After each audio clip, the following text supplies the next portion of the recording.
তো গাইজ এখন বাজে 12:30। তোমরা দেখতেই পাচ্ছ চষে টষে লাল কাল হয়ে গেছি। আর দূরে দেখতে পাচ্ছ তো গাইজ, দূরে আব্বু পাটগুলো ধুচ্ছে, পাট ধুচ্ছে, এগুলো আমাকে নিয়ে যাইতে হবে। আর এইখানে তোমরা দেখতে পাচ্ছ তো এখন বর্তমানে আর দুইটাই আছে, বাকি যেগুলো ছিল ওগুলো আমি নিয়ে গেছি। এগুলো সাইকেলে উঠাতে লাগবে ফার্স্টে। তো গাইজ প্রায় সাইকেলে উঠে টুঠে আমি নিয়ে যাচ্ছি, এগুলো হচ্ছে বাড়ির দিকে টাড়ে নিয়ে যাইতে হবে।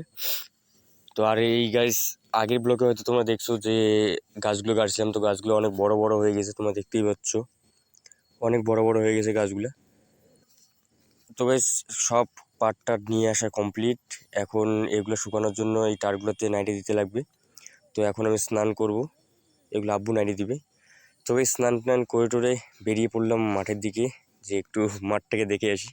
তো মাঠে এসেই দেখি যে কয়েকজন বাচ্চা ফুটবল খেলতেছে আর কি, কয়েকজন মিলেমিশে। প্রায় এখন সন্ধ্যা হয়ে গেছে, তো অন্ধকার অন্ধকার সবাই খেলতেছে আর কি। আর এইখানে কয়েকজন বন্ধু